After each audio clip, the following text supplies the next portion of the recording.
అయితే అసలు ఇరాన్ను America, Israel ఎందుకు టార్గెట్ చేశాయి? దీనికి కారణం ఏంటనేది కూడా ప్రస్తుతం అయితే క్వశ్చన్స్ రైజ్ అవుతున్నాయి. అయితే ఖమేనీని ఖతం చేస్తే కానీ తమ సమస్యలు తీరవనే రేంజ్లో ఎందుకు ఇలాంటి తీవ్ర నిర్ణయం తీసుకున్నాయి? సో మనం చూడొచ్చు, ఎందుకంటే యుద్ధం మొదలైనప్పటి నుంచి కూడా పగడ్బందీగా కూడా ప్లాన్ చేసి ఖమేనీని అయితే హతం చేశాయి. సో ఖమేనీని హతం చేస్తే సమస్యలు తీరిపోతాయి అనుకున్నాయా రెండు దేశాలు? అసలు ఎందుకు ఇంత పెద్ద ఎత్తున యుద్ధం అయితే ప్రకటిస్తుంది అనేది కూడా దీనిపై చర్చిద్దాము.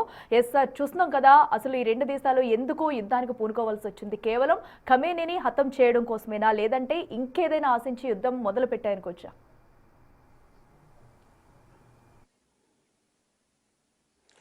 అంటే ఇప్పుడు ఇజ్రాయిల్, అరబ్ దేశాలు ఏ దేశంతో యుద్ధం చేయలేదు నాకు చెప్పండి. Egypt, Saudi Arabia, Lebanon, Syria, Jordan, Iran, ఇలా అన్ని దేశాలపై యుద్ధం చేసింది. యమన్, ఇజ్రాయిల్ ఈ చరిత్రలో 56 ఏళ్లలో ఏ అరబ్ దేశంతో యుద్ధం చేయకుండా ఉండలేదు. సో ఒకప్పుడంటే పోనీ ఇజ్రాయిల్ ఎగ్జిస్టెన్స్ని అరబ్ దేశాలు అంగీకరించలేదు. ఇప్పుడు ఆ స్టేజ్ కూడా పోయాయి. నిన్న కాక మొన్న అమెరికా మిత్రదేశమైన ఖతార్పై కూడా ఇజ్రాయిల్ దాడి చేసింది. ఎందుకంటే ఖతార్ హమస్కు ఇజ్రాయిల్కు మధ్యవర్తిత్వం కుదిర్చే ప్రయత్నం చేస్తుంటే ఖతార్ పైన ఇజ్రాయిల్ దాడి చేస్తే నెతన్యాహు క్షమాపణ చెప్పుకోవాల్సి వచ్చింది. సో అందువల్ల ఇజ్రాయిల్ దాడికి గురి కాని అరబ్ దేశం అంటూ లేదు.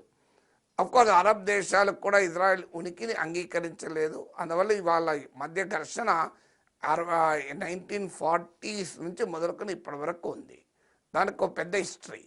ఇక ఎందుకు మరి అమెరికా అయినా ఇజ్రాయిల్ అయినా ఇరాన్ను ప్రధానంగా టార్గెట్ చేశాయంటే, అమెరికాకు ఇదే పశ్చిమాసియాలో పరస్పరం ఘర్షణ పడే రెండు రకాల దేశాలు అమెరికాకు మిత్ర దేశాలు. ఇజ్రాయిల్ అమెరికాకు నమ్మిన దేశం.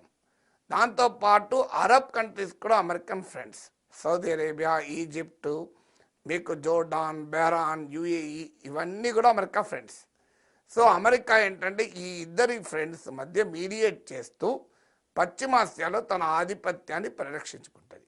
ఎందుకు పశ్చిమాసియాలో తన ఆధిపత్యం అంటే, ప్రపంచంలో ఉన్న ముడి చమురు రిజర్వ్స్లో 2/3 ఇక్కడే ఉన్నాయి. ఎక్కడ ఆయిల్ ఉంటే అక్కడ అమెరికా ఉంటుంది. అది ఇరాక్ కానీ, లిబియా కానీ, మీకు ఇటీవల వెనుజులా కానీ, ఎక్కడైనా కానీ. సో అందువల్ల నేచురల్ రిసోర్సెస్ ఎక్కడుంటే అక్కడ అమెరికా ఉంటుంది. సో అందువల్ల అమెరికాకు పెట్రో డాలర్ అంటారు, అంటే పెట్రోలియం ట్రేడు డాలర్లలో జరగడం ఇవాళ అమెరికన్ డాలర్ సుప్రీమసీకి ప్రధానమైన కారణం. సో అందువల్ల అమెరికా ఇప్పటికీ ఈ ప్రాంతంలో అటు ఇజ్రాయిల్ను ఇటు ఇతర అరబ్ దేశాలని కల్టివేట్ చేస్తుంటాయి. సో అమెరికాకు లొంగని ఏకైక దేశం ఇరాన్. సో ఇరాన్ అమెరికాకు లొంగడం లేదు కనుక ఇరాన్ ఎలాగైనా లొంగ తీసుకుంటే అమెరికాకు, ఇజ్రాయెల్కు ఈ ప్రాంతంలో ప్రశ్నించే దేశమే మిగిలిదిగా. అలాగే ఇజ్రాయెల్తో సంబంధాలు పెట్టుకోమని అమెరికా ఒత్తిడితో క్యాంప్ డేవిడ్ అగ్రిమెంట్లో భాగంగా ఈజిప్ట్ పెట్టుకుంది. ఆ తర్వాత అబ్రహాం అకార్డ్లో భాగంగా యుఏఈ, మొరక్కో, బహ్రెయిన్ లాంటి దేశాలు ఒప్పందం చేసుకుంది. హమస్ దాడికి ముందు సౌదీ అరేబియా, ఇజ్రాయిల్ మధ్య కూడా నార్మలైజేషన్ టాక్ జరిగాయి. కానీ అమెరికా ఒత్తిడి ఉన్నా ఇజ్రాయిల్తో సంబంధాలు నార్మలైజ్ చేసుకోవడానికి ఇరాన్ సిద్ధపడలేదు. సో మొదటి కారణం ఇరాన్ అంతం చేసుకోవడానికి ఇరాన్ డెఫియన్స్.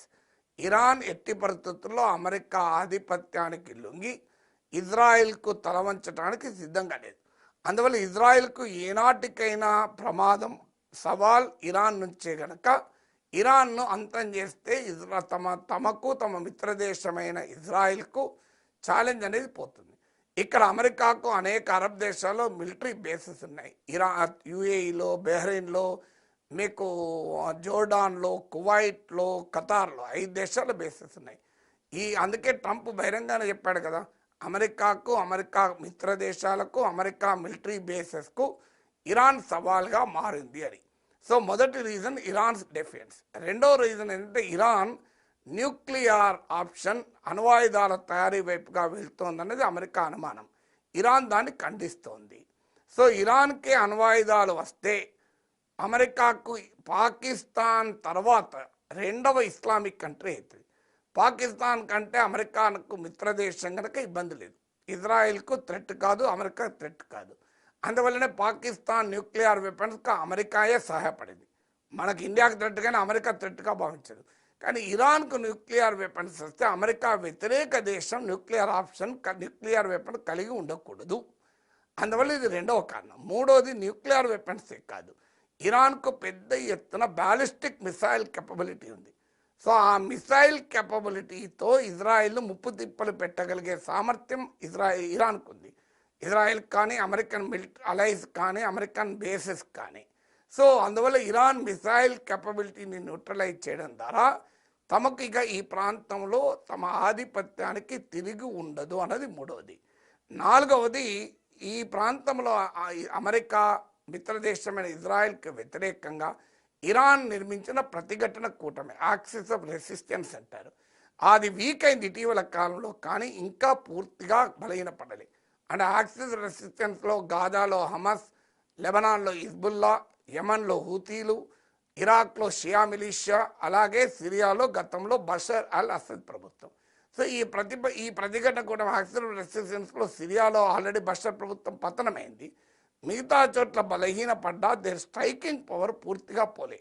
సో అందువల్ల ఇరాన్ యాక్సిస్ ఆఫ్ రెసిస్టెన్స్ కూడా తమకు ఛాలెంజ్గా అమెరికా భావిస్తుంది, ఇజ్రాయెల్ భావిస్తుంది. అందువల్ల ఈ 4 కారణాల రీత్యా ఇజ్రాయెల్ను వీకెండ్ చేయడంతో ఐదో కారణం కూడా ఉంది. ఇజ్రాయెల్కే కాదు, ఇతర అరబ్ కంట్రీస్ ఉన్నాయి. ఇప్పుడు సౌదీ అరేబియా, ఈ యుఏఈ లాంటి అమెరికా మిత్ర దేశాలన్నీ సున్నీ కంట్రీస్, ఇరాన్ ఏమో షియా కంట్రీ. సో సున్నీ అరబ్ నేషన్స్కు షియా అరబ్గా కంట్రీ అయిన ఇరాన్ నుంచి మధ్య సవాల్ కూడా ఉంది. అందువల్ల ఇరాన్ వీకెండ్ చేయడం ద్వారా తమ మిత్ర దేశాలైన సున్నీ అరబ్ నేషన్స్ కూడా పైచేయి తేవాలన్నది అమెరికా లక్ష్యం. ఈ 5 కారణాల రీత్యా అమెరికా, ఇజ్రాయిల్ ఇరాన్ను లేకుండా చేస్తే, అంటే ఇరాన్ ప్రస్తుత రిలీజియస్ లీడర్షిప్ను లేకుండా చేస్తే, తమ అనుకూల ప్రభుత్వాన్ని ఇరాన్లో పెట్టుకుంటే ఈ 5 ప్రమాదాలు పోవడమే కాకుండా ఇరాన్లో ఉన్న చమురు సంపదను అమెరికా కొల్లగొట్టడానికి యథేచ్ఛగా ఉపయోగపడుతుందన్నది లక్ష్యం.